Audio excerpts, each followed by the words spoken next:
জনগণ থেকে বিচ্ছিন্ন হয়ে বিএনপি, আওয়ামী লীগ ও জাতীয় পার্টির সাথে আঁতাত করে ক্ষমতায় যেতে চায়, এমন মন্তব্য করেছেন এনসিপির উত্তরাঞ্চলের মুখ্য সংগঠক সার্জিস আলম। বলেন, আওয়ামী লীগ কিংবা রিফাইন্ড আওয়ামী লীগ কোনো নামেই তারা বাংলাদেশের রাজনীতি করতে পারবে না। সন্ধ্যায় এক বিক্ষোভ মিছিল শেষে এসব কথা বলেন তারা। বলেন, ২৪-এর অভ্যুত্থান শুধু আওয়ামী লীগ ও তার দোসরদের বিরুদ্ধে ছিল না, এই আন্দোলন ছিল ভারতের আধিপত্যের বিরুদ্ধেও। আর দলের মুখ্য সমন্বয়ক নাসির উদ্দিন পাটোয়ারি বলেন, জিয়াউর রহমান ও খালেদা জিয়া ভারতপন্থী রাজনীতি না করলেও বর্তমান বিএনপি ভারতপন্থী রাজনীতি করার চিন্তায় করছে কিনা তা জনগণের কাছে স্পষ্ট করতে হবে। এদেশে আর ভারতের আধিপত্য। ইলেকট্রা রেফ্রিজারেটর, খাবার তাজা তো জীবন তাজা। ইলেকট্রা, ফ্রিজের রাজা। মেনে নেওয়া হবে না।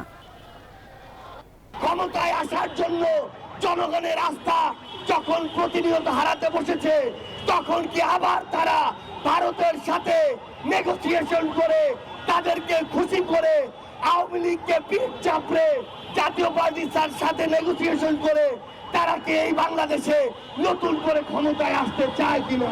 বিএনপিকে হুঁশে ফিরতে আসতে আমরা আহ্বান জানাচ্ছি। ভারতের পক্ষে যাবেন না। বর্তমানে জাতীয় party, Awami League, BNP, army, কতিপয় কর্মকর্তা বিভিন্ন এম্বাসির যোগ সাজে এবং ইন্ডিয়ান এম্বাসি এক অক্ষ শক্তিতে তারা অবস্থান করছে।